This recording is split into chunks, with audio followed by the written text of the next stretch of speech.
It was a quiet evening in the ancient city of Jerusalem. The sun was setting, casting a warm golden glow over the city walls. Inside a borrowed upper room, Jesus and his 12 disciples gathered for a special meal.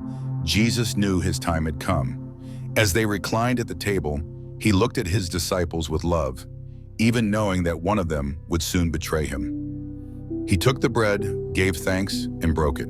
He said, "This is my body, given for you. Do this in remembrance of me." Then he took the cup and said, "This cup is the new covenant in my blood, which is poured out for you." Then Jesus said, "One of you will betray me." The disciples were shocked. They asked, "Lord, is it I?" But Judas knew what he had planned. After the Last Supper, Jesus led his disciples to a quiet place, a garden called Gethsemane. It was late at night, the air was still. But in Jesus' heart, a storm was rising. Jesus said to his disciples, "Stay here and keep watch." He went a little farther, knelt down, and began to pray. "Father, if it is your will, take this cup from me, yet not my will, but yours be done." Suddenly the silence broke. Judas, one of the 12, arrived with a crowd, armed with swords. He had made a plan. "The one I kiss," he told them, "he is the one." Judas stepped forward. He looked into Jesus' eyes and kissed him. Jesus said, "Judas, are you betraying the Son of Man with a kiss?"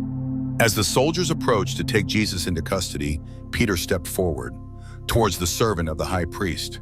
But Jesus intervened, saying, "Put your sword away. Shall I not accept the path my Father has set before me?" Then Jesus allowed himself to be taken. The disciples fled in fear, and the quiet garden was left behind, echoing with the sound of footsteps and chains. Mocked and laughed at, Jesus carried his cross through the streets of Jerusalem. The crowd watched. Some wept, others cursed. But he walked step by step toward the hill called Golgotha. At Golgotha, they stripped him. The cross was lifted. Between two thieves, the Son of God was nailed on the cross before the world he came to save. In agony, Jesus spoke, not with anger, but with love. "Father, forgive them. They know not what they do." From noon until 3, darkness covered the land. The earth trembled. Heaven held its breath. And then Jesus cried out, my God, why have you forsaken me?" And in his final breath, he whispered, "It is finished." Then he bowed his head and gave up his spirit. The earth was still again.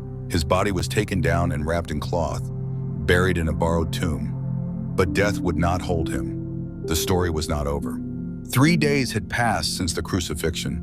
The city of Jerusalem was quiet.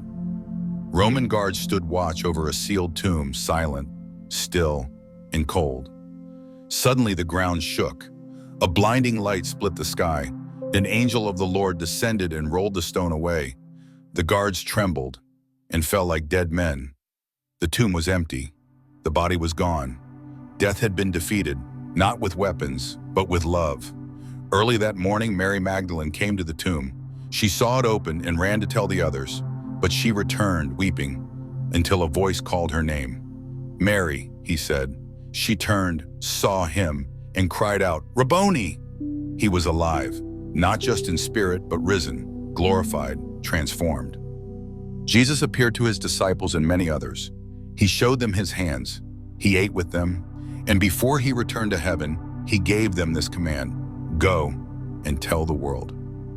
The tomb is empty, the King is alive, and through his resurrection, death was defeated once and for all. Thank you for watching. Please like and subscribe.